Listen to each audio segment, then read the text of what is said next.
we're going to talk about one last 19th century sculptor, and as you can see, she lives into the 20th century. And so some of her later work is early 20th century. Her name is Elisabet Ney, and she's a German sculptor. She emigrated to the US, so she's German-American. And of course, at this point, we do have photographs. She was a very eccentric, independent woman. We'll hear more about that. Although her origins were a more conventional family. She was born in Münster in Westphalia, which is in Western Germany.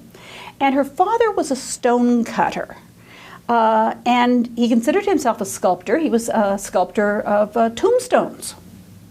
So she would have probably had her first training with her father. She was probably learning to cut stone at a very young age. When she's as young as, say, 8 years old, she decides she's going to be a sculptor, which, of course, would have been pretty much unheard of for a woman at that time in Germany. And she remained true to that vision. When she was a teenager, she went to her parents and insisted that she wanted to go to Berlin and train with the sculptor Christian Daniel Rausch.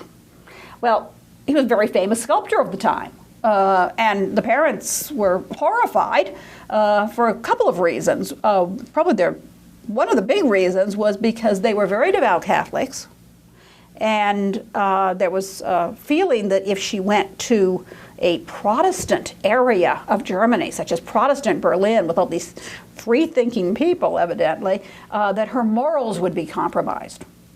And, for a young lady to go off unchaperoned to a whole new city, they just weren't going to have anything to do with that. Also, from a practical point of view, it was a very unrealistic goal for a woman. I mean, why would this well-known artist take her on as a assistant or an apprentice or a student? So, they said no. And she went on a hunger strike. They even called in the bishop to reason with her. And they finally came up with a compromise. They said, okay, we're not going to send you off to Protestant Berlin, but we will allow you to have art training. You can apply to the Royal Academy of Fine Arts in Munich. Now, Munich is in Bavaria, in southern Germany. And Bavaria is a Catholic area of Germany. There are areas in Germany that historically remain Catholic. There are areas in Germany that at the time of the Reformation became more Protestant. And Munich is in Catholic Germany. In fact, I'll just tell you a little story. When I was first in Munich in 1970, when you go walking down the street, people would greet you. It's very friendly. And the greeting, instead of saying Guten Tag, good day, which we always hear is how Germans say hello, it would be Grüß Gott, God's greeting, which I thought was really very interesting. So she's allowed now to go to München. They had people she could stay with that they knew. And of course, first thing, she's rejected. She's female, but she perseveres. And she probably just makes a pest of herself until they say, okay, we'll take you on in trial. You could, we'll see how you do. And she proved herself. And then they accepted her into the academy, and she graduated with highest honors in 1854. So now she has some really good references. She received a scholarship to the Berlin Academy of Art, and she was the first female student to be accepted to the Berlin Academy. So now she's finally got her wish. She's gone to Berlin, and she's also able to study with Rausch. She's got these credentials by this point. As it turns out, she becomes his favorite pupil, and when he dies, she is the first person who finishes his work that was left incomplete with his death. Now, Berlin was a total change to what she had been used to, and she loved it. She became part of the most advanced artistic and literary circles. And this was just something that changed her life completely.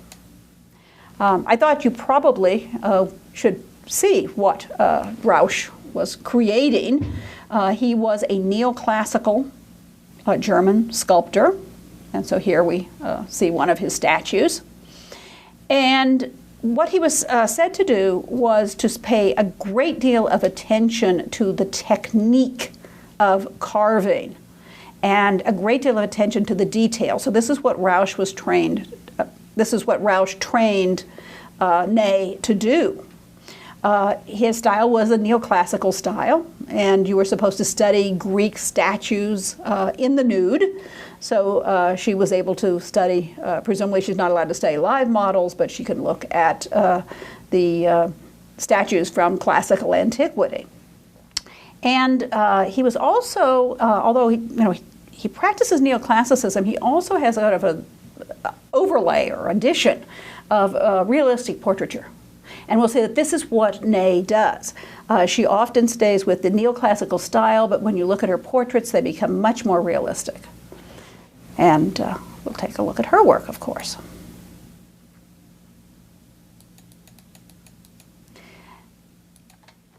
One of the things she realized was that if she was going to have a reputation and be able to support herself as an artist, she needed to get, I want to say press, but she needed to get known.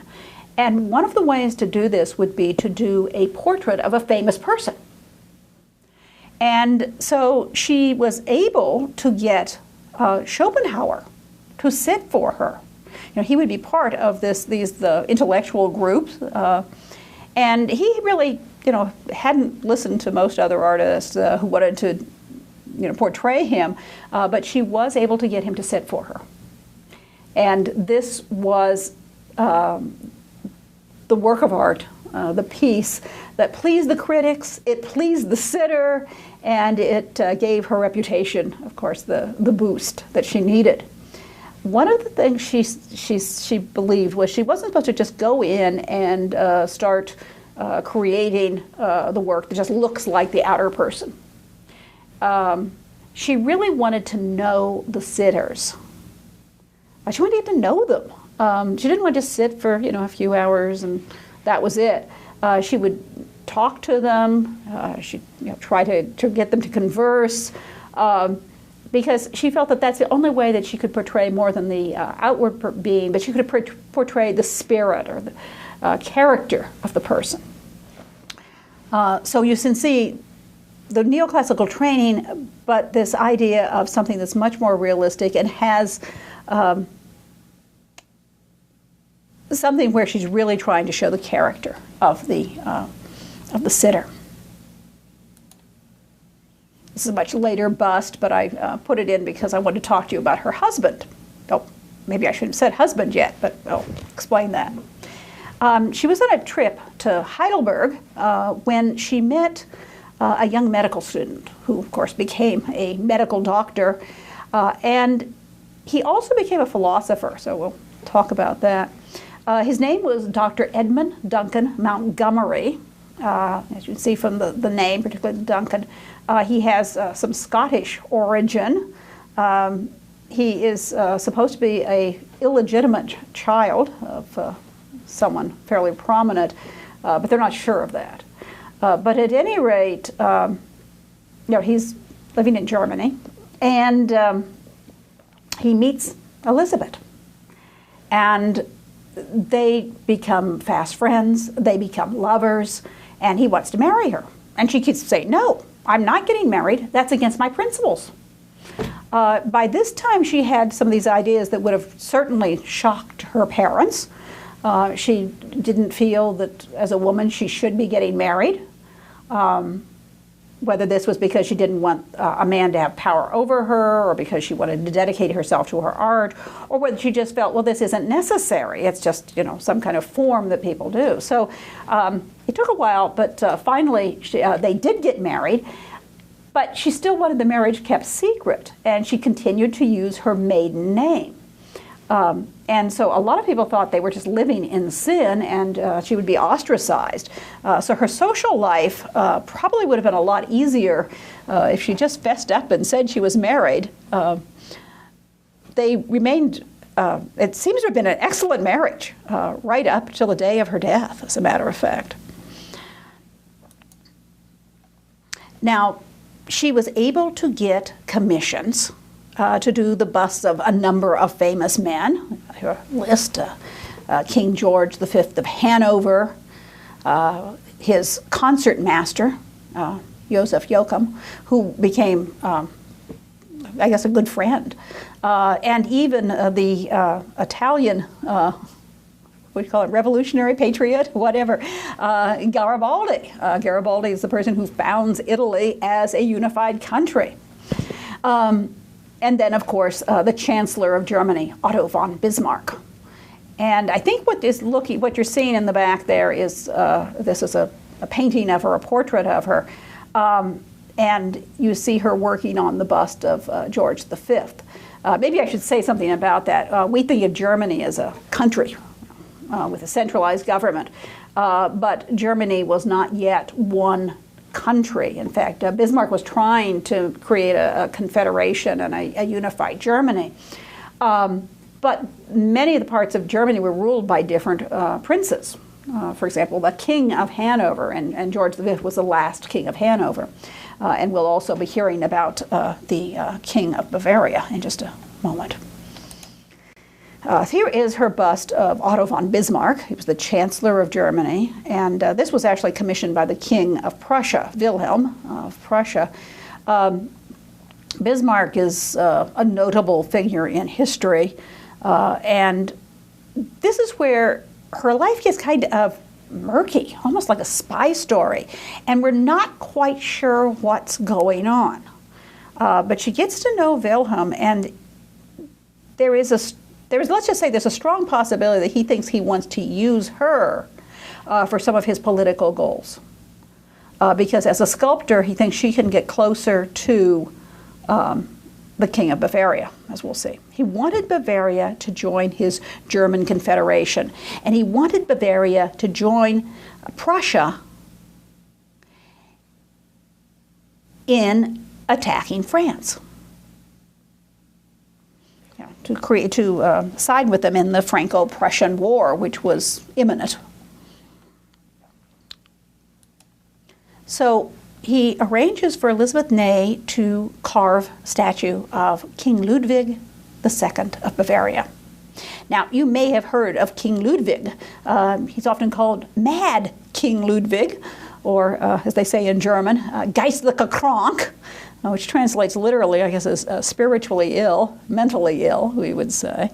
And of course, we don't know really, was he mentally ill? Was this a calumny? What we do know was that he was devoted to art and music. He is the king who was the great patron of Wagner.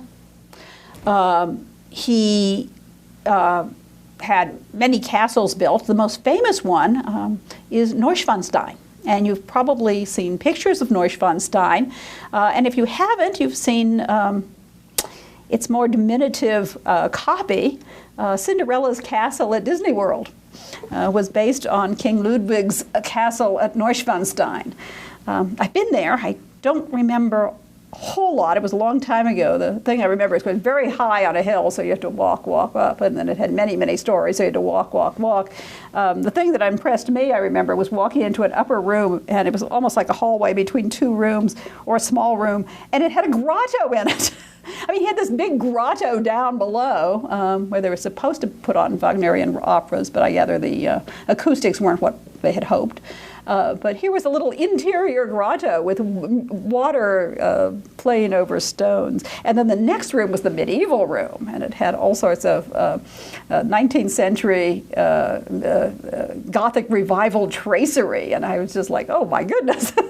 So let's just say it was somebody's fantasy. And you can either look on it and say, oh, no, what's he doing this for? Or you can say, wow, what fun. I'll choose what fun. So Ludwig had his problems, undoubtedly. It was at first very, very difficult for her to get to know him.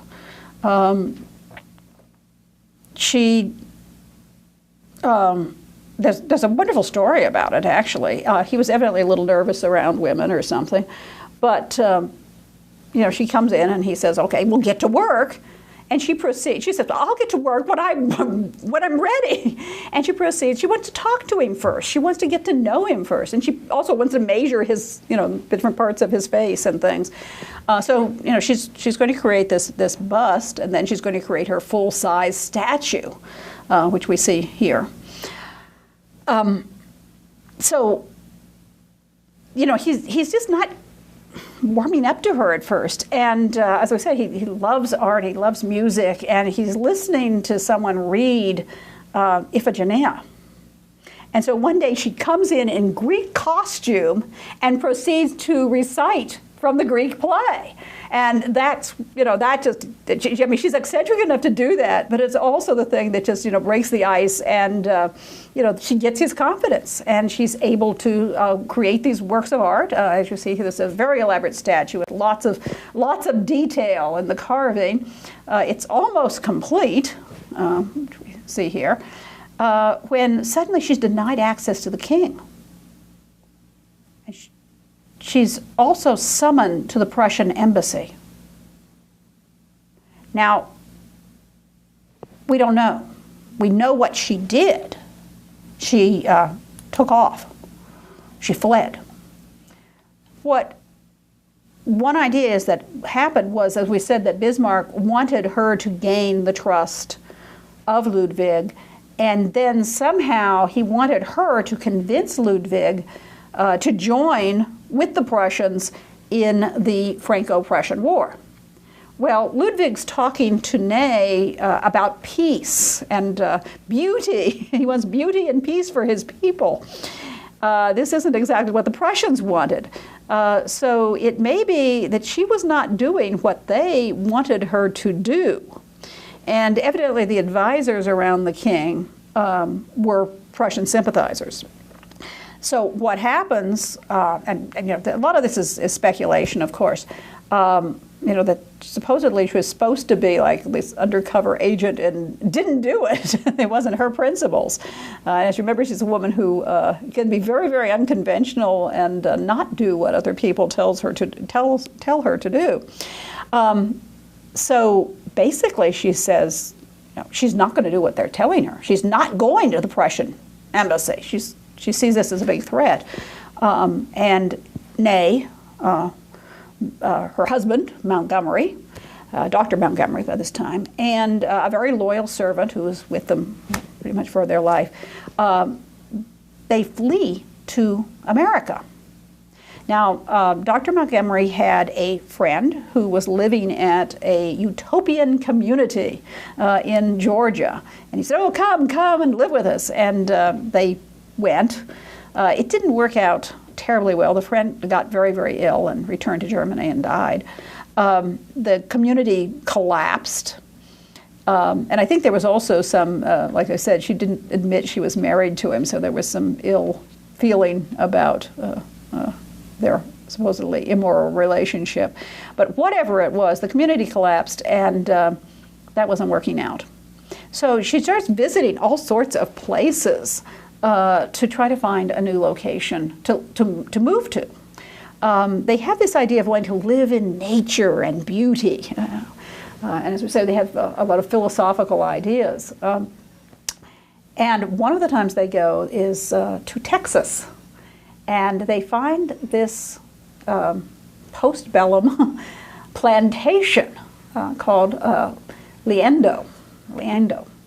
And it's near Houston. It's Hempstead, Texas. And she's supposed to have gone in, so we'll show you a picture of it in a minute, but she's supposed to have gone in there and threw open, gone upstairs and threw open the shutters and said, "I am going to live here for the rest of my life." It's a very beautiful, natural area. And kind of out in the middle of nowhere, because of course the cities of Texas were still, let's just say, being formed. weren't any real urban areas. So here we see, I found this on the web, so this is what it looks like today, but you see the house at the plantation. They were seeking an ideal life, to have peace in the beauty of nature. Edmund loved it. He basically devoted himself to philosophical writing, and he could keep in touch with writing to people in Europe, so he wasn't totally isolated as you might think. But there were some problems, economic ones for one thing. Ney gave up her art to raise her children and to run the plantation. And there were a lot of difficulties. She hadn't got a clue of how to run a plantation, so she had a lot of difficulties with that. And making a profit, and what to plant, and how to get the workers to work, and various things. And then, of course, the great tragedies were her children. She had 2 sons, and shortly after moving to the plantation, her first child, Arthur, died of diphtheria. Her second child became totally alienated from his mother. Perhaps because her first child had died, she may have become very, very protective, and maybe overprotective. It also may be because she was so eccentric that he was embarrassed by his mother. There's all sorts of possible reasons, but it's very tragic. Later on, she has a bust that she had done of him, and instead of calling it, "Oh, the bust of my son Lauren," she calls it "the young violinist." It's like she's not even admitting that he is her son, because the relationship is so bad. So very sad there. Well, it may have been good for Edmund, but Elisabet Ney was really isolated out there in that plantation. And eventually she moves to the state capital. She builds a studio there, which we see what it looks like today. It's now the Elisabet Ney Museum in Austin. And she names it Formoso. They name buildings. And she starts creating her sculpture. Now, she and Edmund are not estranged. He lives mostly in Plantation, and she's more in Austin. But they commute, as it were.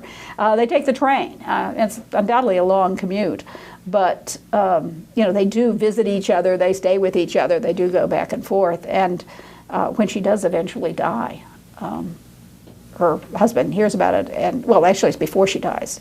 Hope that she won't. She has a heart attack, and he immediately comes to her side and just stays with her for the months that lead up to his death, to take care of her and to be with her. So here we see her studio, which is a little, you can see it looks like a little like a castle with a sort of Greek portico on it. Little picture from inside. As I say, it's now a museum, so a number of her busts are in the museum. She was having a lot of financial difficulties. I mean, she was trying to build this studio and build up a business out in the sort of the wilds of Texas.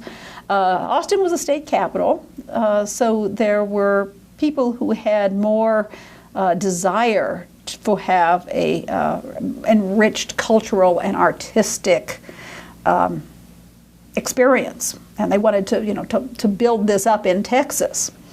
So that was one of the things that she did. She was able to start making contacts and becoming sort of a center for art, culture and art. One of the things that really helped her out as far as the financial and also having the reputation and getting commissions and having the financial wherewithal to do everything are sort of intertwined. In 1901, she received is grant the word? She's receiving payment from the state legislature to create 3 different statues of famous men from Texas. One is a life-size statue of Stephen Austin, and she also does busts. So you'll see sometimes the bust and then the statue both. She has another statue of Sam Houston. And the other one, which I don't have any pictures of, is a statue of a Confederate general, Albert Johnston.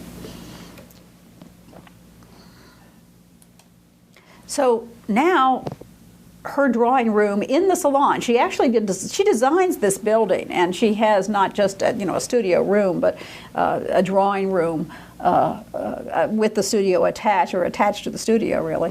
And that becomes the place where the Texans who are interested in art and intellectual conversation come. So it's kind of like bringing a salon bringing culture to Texas. And it becomes a social and cultural center. Evidently, in the capital, being exotic and being eccentric is a little more accepted. So it becomes kind of a celebrity, and they will tolerate her differences, perhaps. Here is the bust of Sam Houston.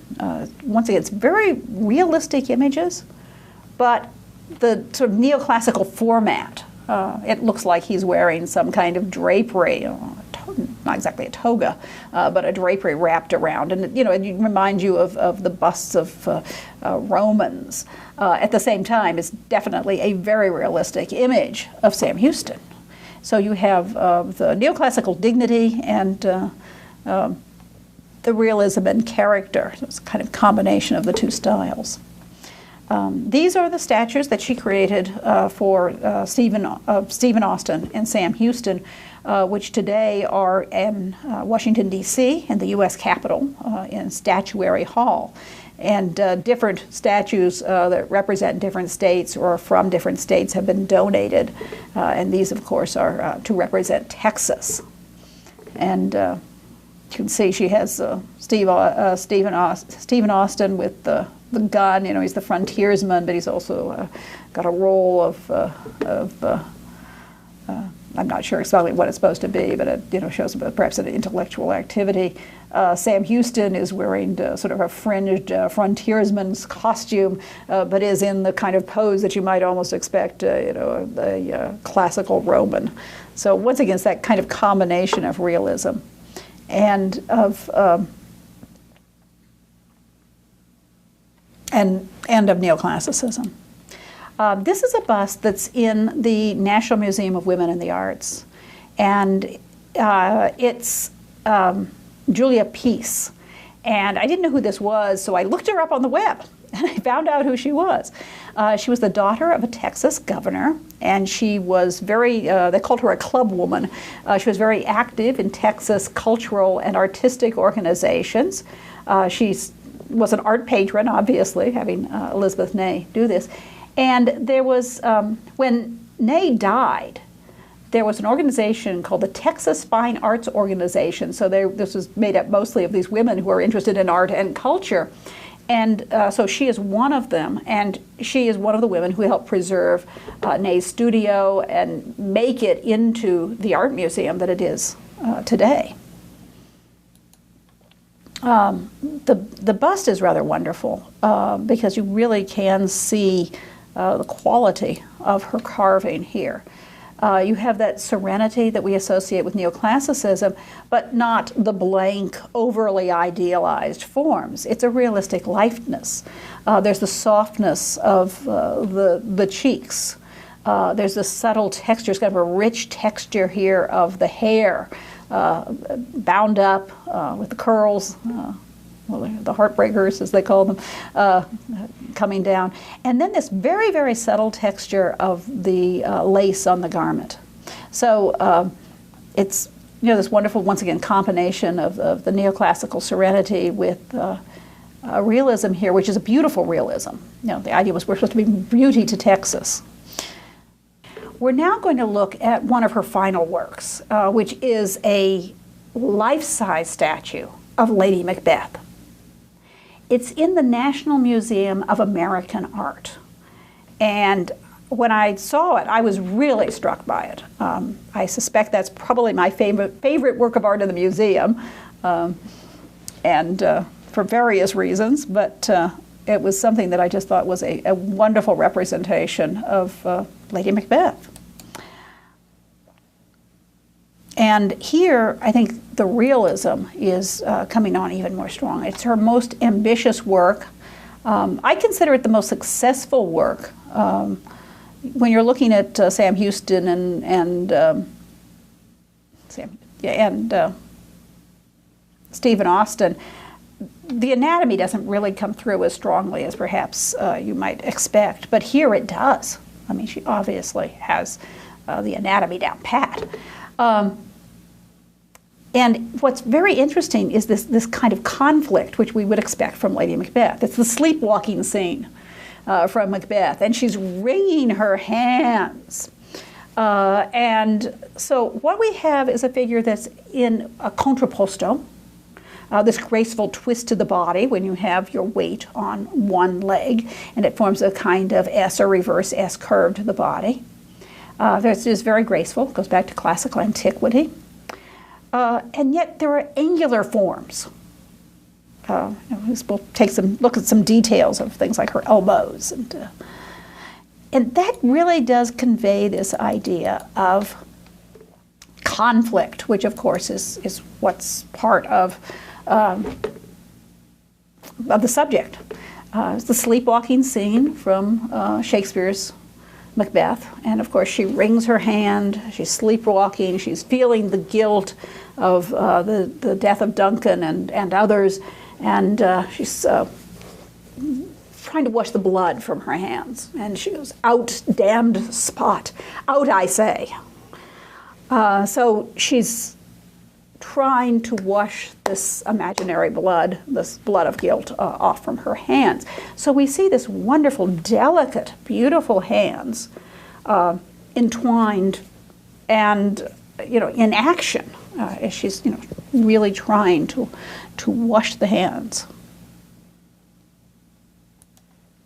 The face is remarkable too. It's not an idealized neoclassical face of, beauty. It's this very strong face, with very strong features. It's not has angular forms to it, which makes it so much more powerful than if it was some sort of smoothed over, perfect neoclassical ideal oval with totally regular features. I'd say, the neoclassicism is still there in the grace of the figure, because there is a grace to it.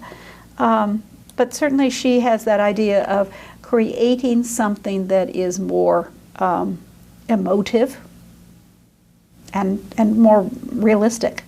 So this is, perhaps even more than anything else I've seen that she's done, is the departure from the serenity and the perfect idealism of Greek art that you associate with neoclassicism. And she's bringing in, of course, a realistic image, and also perhaps a romantic image, in the sense of romantic as showing emotion. So we're showing this strong emotion here. The Romantics also loved literary subjects. And of course, Shakespeare, definitely. Here's some other details. That was one of the things that was fascinating. I just took all sorts of pictures. It is white marble. When you're taking photographs in museums, you have to use whatever the light is. And I usually try to use, or I used to use, a tungsten film, and then have the film push 2 stops, which works very well if you have halogen lighting. However, if you have, you don't always know what kind of lighting the museums have. So sometimes they come out too gold or too brown. So I've tried to adjust these down. But as I say, it is white marble. And look at the wonderful details of the drapery, falling in very wonderful folds. And as I just feel like it's this combination of showing the body, of a sense of grace and movement, and at the same time there's the angularity of the form. So it just, everything works. And I always thought this wonderful view here, we're looking right onto the elbow, which gives you that kind of angularity of form. Here's another view. See the same thing, and the conflict of the pose. The hair is wonderful. The hair is cascading down her back, and so you have these wonderful textures here. you know, if all we did was have this detail of the profile of the face, you know, we just, oh, what a beautiful picture it was.